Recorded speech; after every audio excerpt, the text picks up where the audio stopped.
बेटी, मैंने मुखबिर जिन से बात की। अकरम ने जो कुछ भी कहा है वो सच है।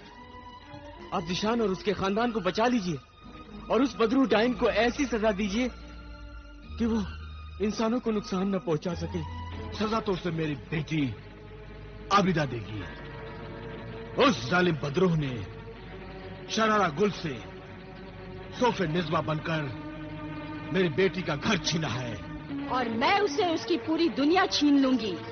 उसकी शैतानी ताकत के टुकड़े टुकड़े कर डालूंगी। मुझसे मेरा होने वाला शौहर छीनकर उसने जो गुनाह किया है, उस गुनाह की सजा सिर्फ मैं उसे दे सकती हूँ। कोई बादशाह या काजी नहीं दे सकता। आबिदा बहन, उसे सजा जरूर दो, वरना वो डायन लोगों को मारती रहेगी। और तुम जिशान को समझा दो, उसे बचा लो।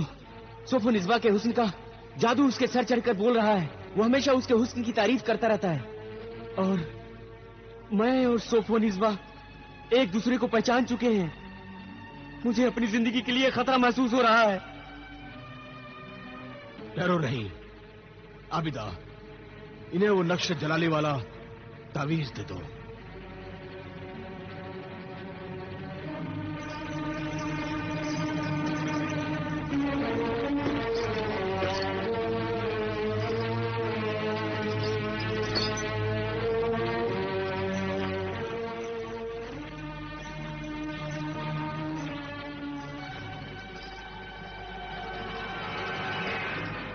लीजिए अकरम भाई, इसकी हिफाजत करना। ये तुम्हारी हिफाजत करेगा। ठीक है, मैं इसकी हिफाजत करूंगा। मैं सोचता हूं कि मासूमा को अपने घर बुलाकर उसे ये बता दूं कि तुम्हारी भाभी जान कोई इंसान नहीं बल्कि एक बदरू डाइन है।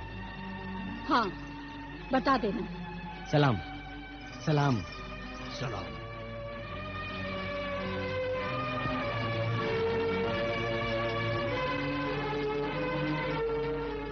अब तुम जाओ भाईजान, और जब जिशान घर से बाहर निकले तो मुझे खबर कर देना। मैं उससे मिलूंगी। तुम जल्दी जाओ भाईजान और जाकर जिशान के घर के बाहर छुप कर बैठे रहो। मैं ऐसा ही करूंगा। मैं चलता हूँ। हमें जल्दी से जल्दी जादूगरनी मरिखा और शरारा गुल की ताकत को खत्म करके उन्हें जलाकर राख कर देना चाहिए, या फिर उन्हें कैद कर लेना चाहिए। हाँ, मैंने भी अब यही सोचा है अब्बा जान। उससे पहले मैं जिशान से एक मुलाकात कर लूं। अगर वो मान जाता है तो हम जादूगरनी उस सोफो निज़्वा को बड़ी आसानी से कैद कर सकते हैं, और अगर वो नहीं मानता तो फिर हम अपने तरीके से, अपने जलाली इल्म से सोफो निज़्वा के हाथ पांव बांधकर उसे कैद कर लेंगे। हाँ। और फिर बादशाह और लोगों के सामने पेश करेंगे। हमारा जिंदा सबूत होगा अकरम। सोफो निज़्वा को पहली बार पहचाना है अकरम ने।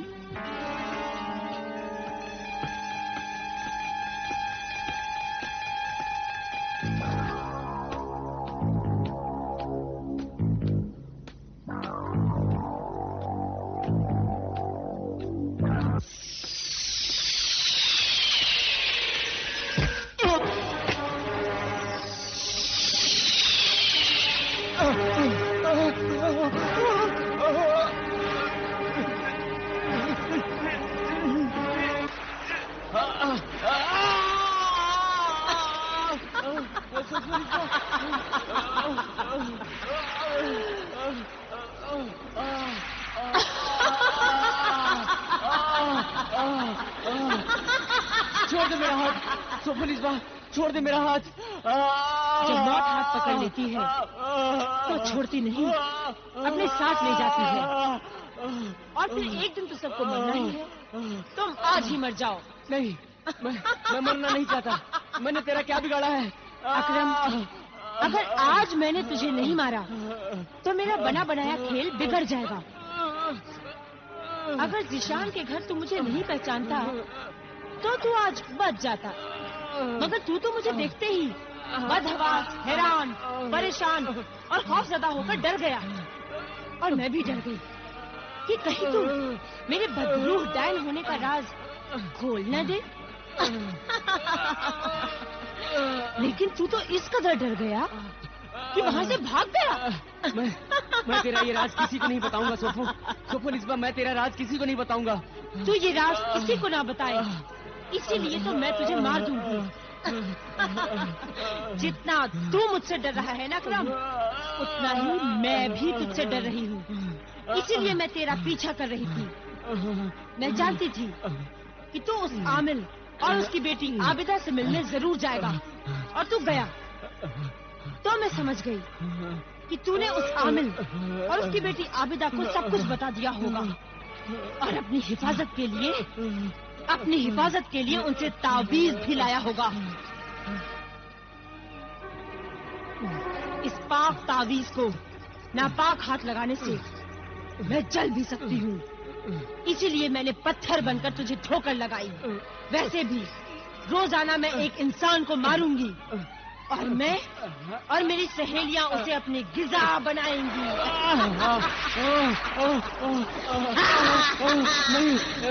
नहीं, मेरी शादी होने वाली है मासूमा से। मासूमा जीशान की बहन है। मैं मरना नहीं चाहता। मरना तो जीशान भी नहीं चाहेगा, मगर जब उसे मालूम होगा कि मैं क्या हूँ, तो मैं उसे भी मार डालूंगी।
क्या जिशान घर से बाहर निकले?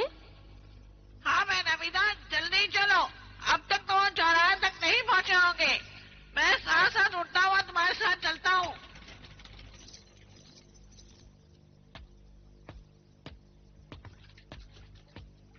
जिशान, आबिदा, बिना देखे ही पहचान गए कि मैं आबिदा हूँ?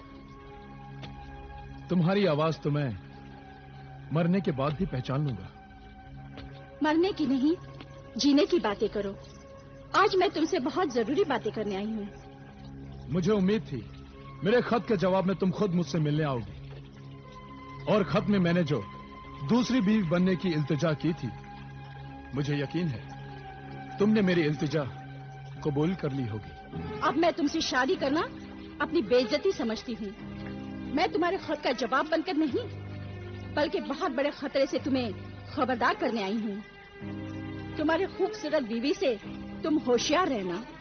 वो मक्कार है, खूनी है, वो इंसान नहीं, बदरू डाइन है, डाइन। अल्लाह, सौतन का जलापा सुना था, मगर आज देख लिया कि एक औरत को दूसरी औरत से कितनी जलन और हसद होती है। वो तुम्हारे चेहरे पे नजर आती है आबिदा। मेरी पूरी बात सुनो जिशान, मेरी बात समझो। मैं अच्छी तरह समझ गया हूं कि तुम क्या हो और सोफो निस्बा क्या है।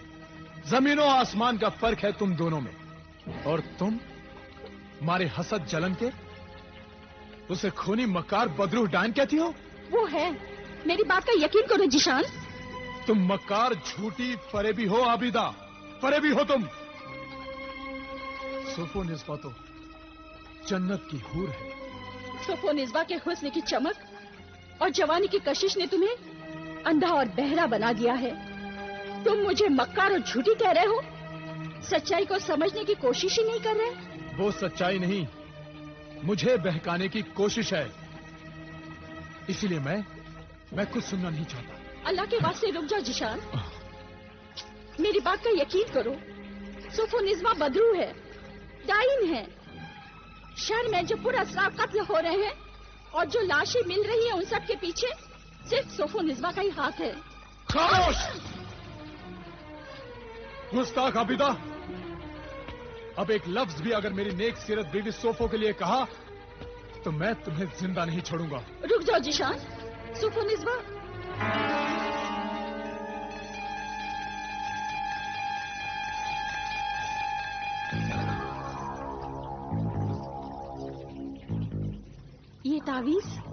ये तावीज यहाँ कैसे? ये तावीज तो अकरम को दिया था।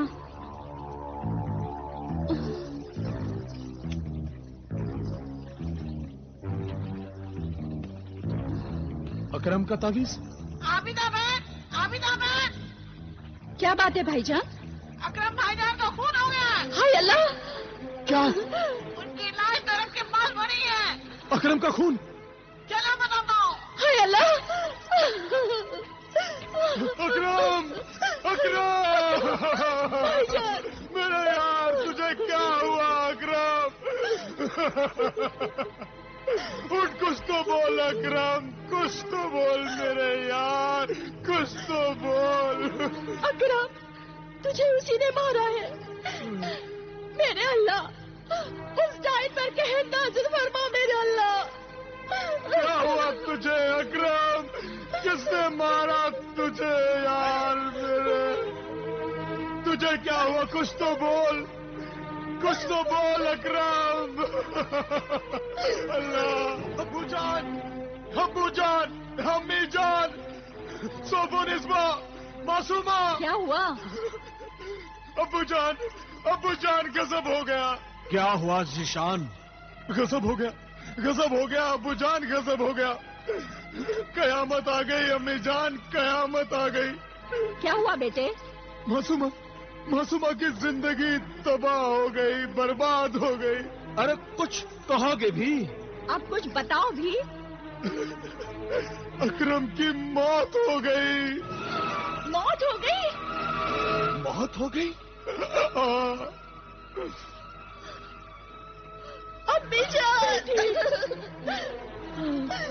अकरम भाईजान को किसने मारा?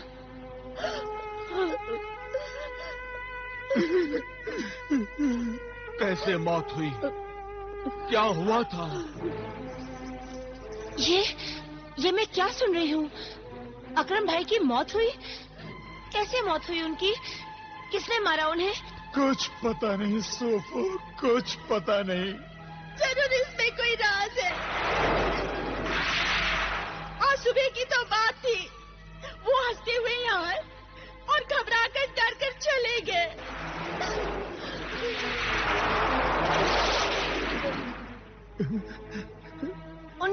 उनकी लाश कहाँ मिली?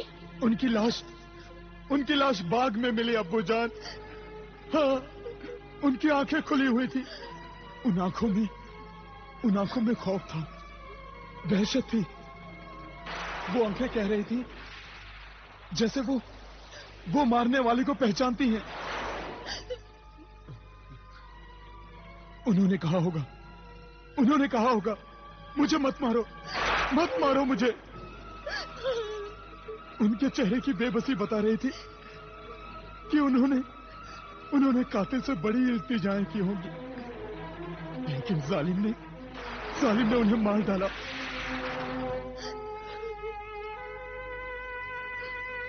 अब्बू जान, अकरम के चेहरे से खून बह रहा था। उसके चेहरे पर पंजों के निशान थे अम्मी जान, पंजों के निशान। शायद किसी जानवर ने हमला किया होगा। हाँ अब्बू जान, ये काम किसी इंसान का नहीं हो सकता। ये काम जरूर किसी जानवर का है, किसी जानवर का।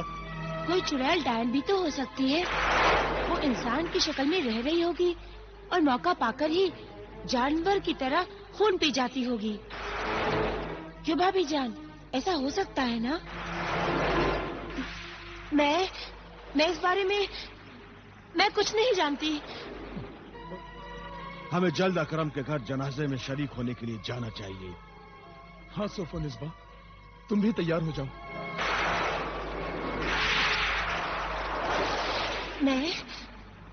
मुझे भी जाना चाहिए। हाँ सोफो निस्बा, अकरम मासूमा का तुम्हारी ननद का होने वाला शौहर था। जाओ, तैयार हो जाओ।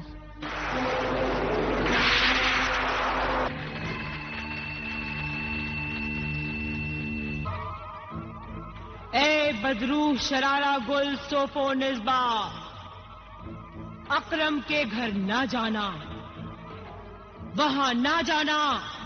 वो सारा इलाका तेरी जान के दुश्मन आमिले कामिल और आबिदा का इलाका है।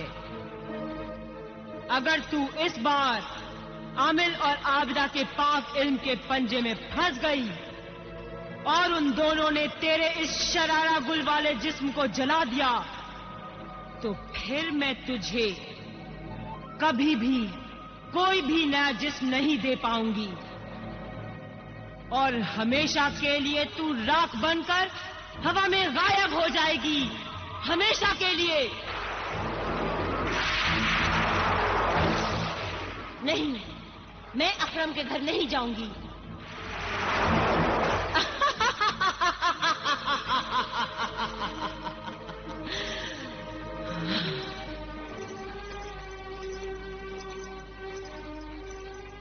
ये लो, ये पहन लो।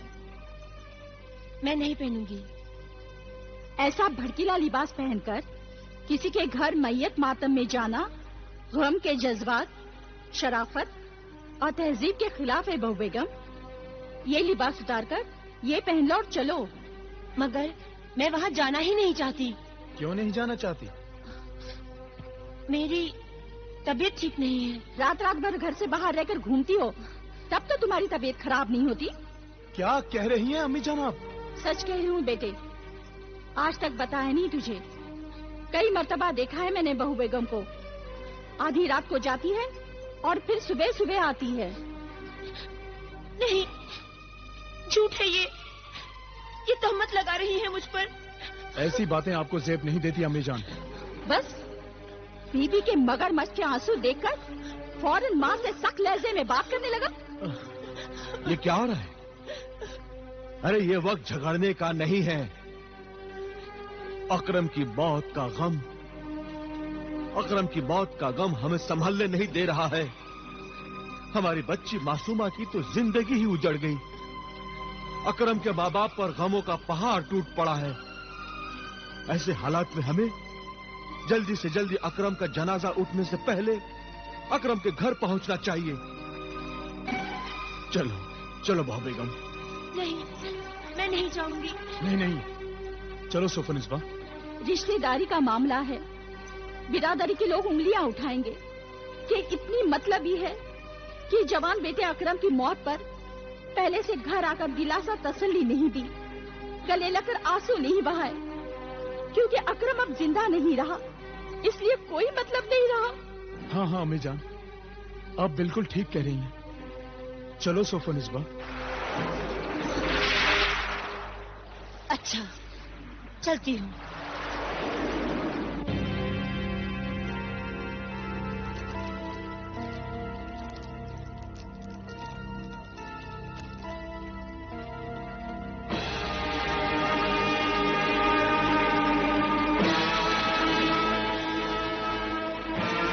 हुक्म दे मुझे, आमिले कामिल की दुख्तरे नेक अख्तर आबिदा, हुक्म दे। ए मुखबिर मददगार जिन, वो बदूर डाइन जो कि कोहिस्तान किले की जादूगरनी शहजादी शरारा गुल के जिस्म में अब मौजूद है, वो सोफो निस्बा बनी हुई है, हमारे इलाके में आ रही है। जिशान के खानदान के साथ साथ अकरम मरहूम के घर जा रही है। मैं उसे देखते ही पढ़कर फूकूंगी, उसे बेचैनी होगी, और अगर वो गायब होकर भागती है तो तुम उसे पकड़कर मेरे हवाले कर दो। जो हुक्म दुख्तरे नेक अख्तर आबिदा,